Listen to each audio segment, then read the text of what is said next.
Hey guys, welcome to Obsession Car Detailing. My name is Saad and this is episode 11 of our vlog to see what's going on behind the scenes at the workshop.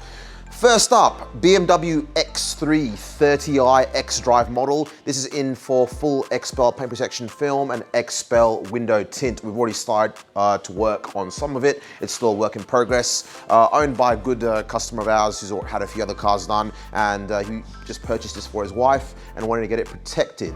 Looking around here, you can probably see these bits of paper on the wall. So when we actually built this, these panels are actually made of steel and foam, and they're magnetic. I had this idea of doing this. So we actually have bits of PPF, put them on the wall, and we can take them down from here and then put them on the car. And it just means that there's no dust and dirt that falls, and it's much easier to handle. So if you look around here, there is lots of that going on, in case you're wondering, because you know, in the video, it might look a bit odd to see what's going on. So we've got bits here for all the cars, and there's a lot going on this week, as you will see. Now, I think last vlog or the vlog before that, we saw some wheels and some tires. These wheels were for the Hyundai. They now have tires on there, and you can see they're quite dirty, and there's a fair bit of rubbish on these tires. You can see there are bits of rubber from the track. Now, last week, I was fortunate enough to compete in Oz Time Attack. Now compete, I'm using the term compete here rather loosely, because competing implies that you think you have some shot at winning or placing, which I don't and didn't. And in fact, we came dead last, which is fantastic, but I still set a real good time with the car.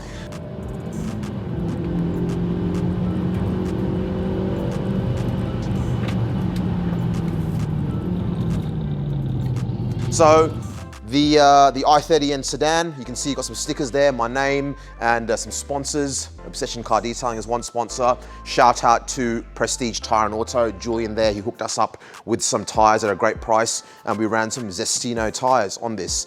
So we went out to the track a few weeks ago, took the car there, and that same week, what happened was we heard the news about Wakefield Park, that there's a decision been handed down that they're only allowed to operate for 4 days a month. There's some legal shenanigans there, I'm not sure what the issue is.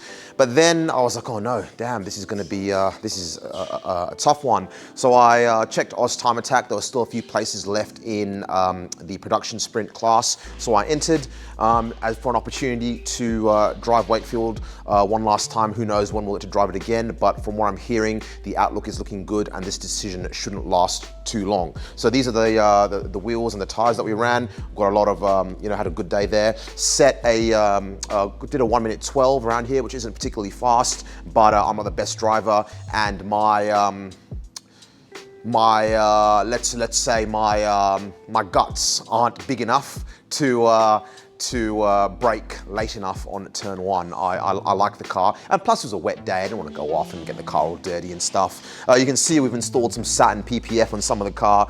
We've yet to do the rest of the car, but we'll get it done. And we installed this gloss black PPF on the roof. So actually this is a good opportunity to talk about this, guys. Often people talk about wrapping their roof black, and we've got two options for that. We've got vinyl, we've got PPF. Now the PPF is a lot more expensive, but as you can see from here, the finish is basically like paint or better than paint, whereas most vinyl has quite a textured orange peely finish. So look at this finish, it's absolutely fantastic. And this is our recommendation for people who want their roofs wrapped. So hit us up if you're interested in getting that done. Moving along, what do we have here? Bit of an SUV day, Bentley Bentley. Now we've got this in, this is in also for full XPEL paint protection film as well. Just been dropped off. This is going to be getting full wrap, the full patterns for this. Quite a lot of fiddly work here, you know, having patterns that go around the letters, and there's a lot of pieces to this car. Now correct me if I'm wrong, I think the Bentley Bentley, the Lamborghini Urus, the Audi SQ8 maybe, or Q8, maybe the Q7, I'm not too sure, and the Porsche Macan are all the same platform, is that right, guys? Cayenne. Oh, Cayenne, not the Macan. The Macan's a small one. Yeah, they're all the same platform. But this, I think, is the most baller of the lot. You've got these crystal headlights. You've got this fantastic interior. You know what? Let's take a look inside the interior. All right, guys, so we're inside the Bentley Bentley interior. This thing has leather everywhere. We've got like this beautiful bone white color. I'm not sure what you call it, beige. That's not a beige, let's call it bone. This bone leather interior. We've got the leather dash there. We've got this awesome wood grain here as well, high gloss finish there. It's a really, really nice, comfortable place to be. This interior is fantastic. Now, all this wood grain stuff here, I believe you could probably get that in different options. You've got a big piece there as well. We can actually PPF all this as well, guys. So, you know, interior panels can also be PPF'd. On the wood grain, I don't think it's as important because it's not going to scratch as easily. But if you've got the piano black interiors and things like that, carbon fiber, they do show a lot of damage fairly easily. So it's a good idea to get those PPF'd, and we can sort that out for you as well. This screen here looks, it's not on right now, but it was a second ago. Let's start it up and get the screen on. This screen looks strangely familiar. So does this one here. I believe it's probably the same one as the Audi. It's the same dimensions and everything there. But this is a really, this is a really nice place to be. And that engine sounds pretty nice as well. Although it could be louder, but I believe in a car like this, in a Bentley, you're probably not going for the loudest possible setup. Let's give it one more rev. Yeah, that's not too bad. I think it might be in normal mode. Let's go into sport mode, shall we? Oh yeah, a bit more of a deep note there, but that's enough for now. Let's see what else we've got going on. All right, if we swing the camera right around, another familiar car here, we've got this Mercedes EQC 400. Now, I believe in the last vlog we had this one, it was being wrapped, and we spoke about the benefits of matte paint protection film or satin PPF. This car's fully done now. It's been sitting here for a while. Unfortunately, the owner got COVID and was unable to pick her car up. So I said to her, look, that's fine, leave the car here, we've got plenty of space. And once you're out of isolation or whatever, you can come and pick it up. So this car is done. Doesn't look like it's got any film on there, but basically we've got full satin or stealth XPEL paint protection film on the paintwork, and then of course gloss film on the headlights, the piano black finish, the emblem there, down there, and on the back as well. That was a pretty tricky job actually, a lot of small fiddly pieces, especially on the grille there. Now, moving along here, BMW X5, another one.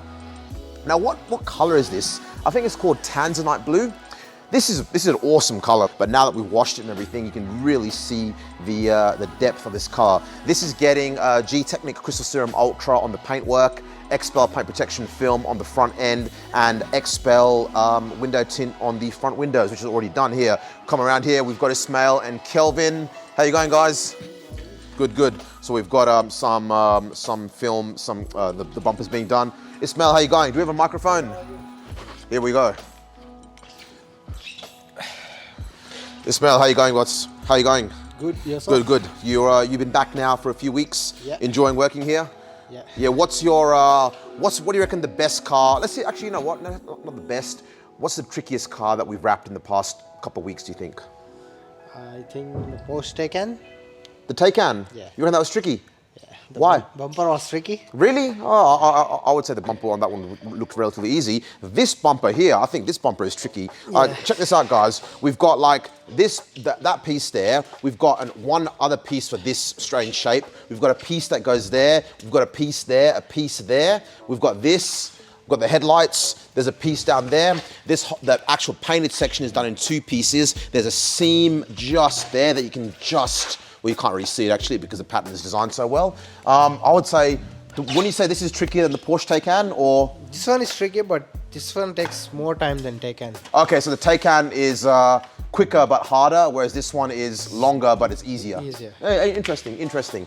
And we've got the fenders. I think this fender's been wrapped. Yep, that one's been done. This car is a hybrid, I believe.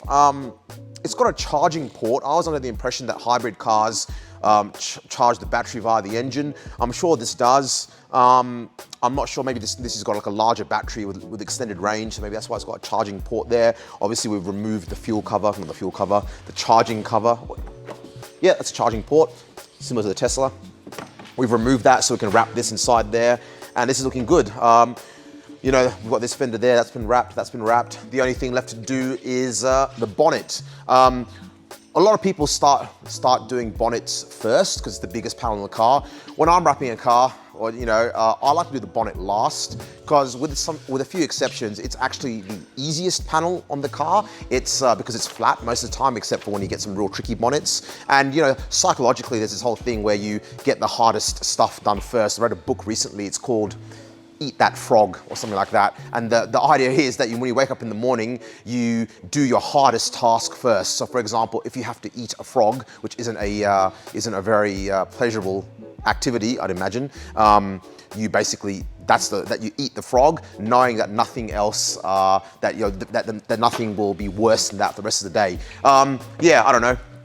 Random thoughts, book I'm reading at the moment. But this one, this bonnet is pretty straightforward. There's no ridges or anything, so we've left this to last and get everything else done first. And then we'll go on to ceramic coat the film. Kelvin, hey. What's going on? Where are you? You're hiding again. Yeah. Oh, come around. Oh. Kelvin, how you going, dude? Good. What's news? Any top tips for detailing this week? No, not this week, man. Too busy? Too busy. What do you reckon the hardest car that we worked on in the past couple of weeks has been? Like since the last video?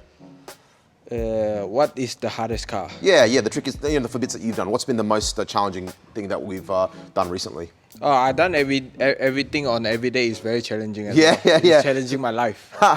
Busy few weeks. Yeah. Personally, see that Bentley Bentley, we haven't started that one yet. Yeah. I'm looking forward to doing those front fenders because they're giant and you can see the shape of the. You see the lights. Sharp. Yeah. Very so sharp, I think it's gonna be a pretty extreme stretch to get that to fit. Yeah. And obviously, it's going to be a pretty tricky one. I think that's going to be pretty tricky, but it's going to be fun. We like a challenge here. Obviously, we've done so many Teslas and things like that, and so many Porsches. They're all fairly easy to do by now. So now and again, it's good to get something that challenges us a little bit. We have to think about, all right, how we're going to install this. Yeah. At least the brain still be working. Exactly. Yeah. Exactly. So here, what do we have here, Kelvin? This is the peel board, right? So you like to install PPF like this. You don't like to roll it on. No. Why not? But you're a tinter though. You should be like tinters. You back roll your tint, don't you? Yeah, but depends on the size. If you have a huge size, you better have a plate behind here, and then when you rip it off, just straight away go through in. So guys, in case you're wondering, this is basically a wooden frame that I knocked up with some wood from Bunnings, and then we've got a glass whiteboard. It's actually a whiteboard. I think this is a glass tabletop from IKEA that I bought many years ago. And I just mounted it onto this frame. And I originally kind of made this as a whiteboard to write notes and things what need to be done. But over time, it's morphed into a peel board. All the tinters out there will know what that is. So basically, with PPF, Kelvin likes to install it this way. And I like to do this for all the small individual pieces so we know that they're here. Put it onto the board, use a few clips to hold it on, and you can basically peel it straight from here and go straight onto the panel, thereby minimizing contact time with the air and minimizing contamination. So that's a tip of the week, guys, for all the PPF installs out there. Get a peel board for a few bits and pieces. The other tip is when you're building your shop, get those panels with the steel plates, which are magnetic, which means you've got a massive area to put film on and you don't have to use horizontal surfaces. What else has been happening, Kelvin? How's your car? Your car's actually, where is your car? My car in Sydney though. Oh, it's still in Sydney? Yeah. What are you getting done to it? Lightweight flywheel and then heavy duty clutch kit. Which clutch are you using? The Extreme. Oh, the XCD one or the? No, not XCD. The Extreme clutch. Oh yeah. Is that Mantic? No, what's the brand? Or what's the brand? Is it Extreme clutch? The box sets is. Oh yeah. And a lightweight flywheel. Yeah. What else? And endless brake. Endless brake pads. Yeah. That's expensive shit, man. That's really expensive stuff. $750 for front and rear. Okay. Yeah. Man. Yeah. And then brake feel, endless brake feel, and then brake cables. Yep. Yeah, and an Sweet ABS sensor. Oh wow! All right, so you're getting everything. Yeah. I think there was someone at the door. Let's see who that was. Hello. Come through. 12 seconds later. All right, guys. Good old Deliveroo. What do we have? It's a bit late, but yeah, we got grease monkeys. Got a few chips, and we got the rather than the burger from Grease Monkeys, which all the Canberrans will know is famous. We got the Philly cheese steak. So we've got, there we are. Look at that. That looks good. We've got some steak, pickles. That's gonna be nice. A bit different to the burger. So guys, this is real. This is a real workshop where we're getting food deliveries, we're getting phone calls. Stuff is happening, guys. Stuff is happening. Finish up, guys. Now I mentioned the Audi SQ8 before. and how it's similar platform, the same platform as the Bentayga. Well, funnily enough, we have one here. So we've had a lot of Audis recently. Ismail, you weren't here for all the Audis, were you? You were away, yeah? Yeah, but Kelvin, so recently, what Audis have we done? We've got RS6, SQ3, RS4, Q7 or SQ7. Yeah, the big one. Yeah, there was a SQ5 as well. That was the guy. No, that was last year. That was December. Too many. Yeah. But just in the last couple of months, guys, you've already seen from the vlogs. We're in an absolute, run of Audis. Now, this Audi belongs to a friend of mine. I think he bought it for his wife as well. I think so. He was telling me that. It's their new family car. This has got full PPF on there. This is all done. What you can see was give the car a wash and a wipe down, put these trims back on. But you can see, boom, boom, all done. So full PPF everywhere, headlights, paintwork. We've got the piano black trims there. I think it just needs a final wash and inspection, maybe heat seal a few edges. I can see a tiny little bubble there, so we'll fix that up before it heads out. Just needs a final quality control and we're done. Let's come around this way. Update on the 180SX. Now, some people will call me foolish for buying wheels for a car that doesn't have an engine, but those people would be wrong.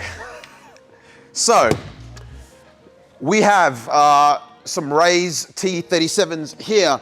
These are on the M3. Now, you guys would have seen those on Instagram or video photos and stuff. But I thought, well, what wheel is better than a T37? And no wheel is better than a T37. So I bought some T37s, SLs. Now these are the OG, the original T37 SLs, not the Sagas. These have been discontinued, you can't get these anymore. I found a set for sale, and these are 17x9 plus 22, perfect for the 180 and all look absolutely hectic. And they weigh nothing. Ow, what? Ow. That was close, guys, but look at that. This is a lightweight wheel. Now this one doesn't have the red sticker on there. Obviously, they're brand new. They're just sitting in the box. These will be going on the 180 when it runs. I might just get some tires and mount them up and put them on anyway because they just look cool. So yeah, that's an update there. What else? I've pulled out the air conditioning compressor. We're sending that off to a mob up in Queensland to get it rebuilt because I remember the clutch was playing up in that, so we're basically getting it rebuilt just to make sure it works. And the power steering rack and the power steering pump is getting fully rebuilt as well. It's a 30-year-old car, guys. It's going to have power steering leaks. So whilst the engine is out, it's not a bad idea to get those things rebuilt. So they're basically new. Other than that, haven't really done much work on it recently. We've been flat out here, just been acquiring parts and stuff. And yeah, but hopefully the plan is still to get it running this year. Let's see how that goes. I'm actually waiting on a diff as well. So I picked up an S15 diff for it, really cheap. And the S15 diff, the LSD, it's I forgot what type of LSD it is, but it's really, really good for track work, and street driving. Not necessarily the best for drifting, but for going fast and for street driving, it's great. The problem with the S15 diff is that because it's designed for the 6-speed gearbox, it has a 3.6 or 3.8 final drive ratio, which is just way too tall. So I'm trying to find out if that diff can be rebuilt with a 4.08 or a 4.1 ratio, which suits the 5-speed box in the S13s. And if hopefully that is the case, I'm gonna get that one rebuilt and that will be going in the car as well. Till then, guys, I think that's everything. Thanks for watching, and I will see you in the next video. And please comment, like, share, subscribe, and all that jazz. Till then, have a good one.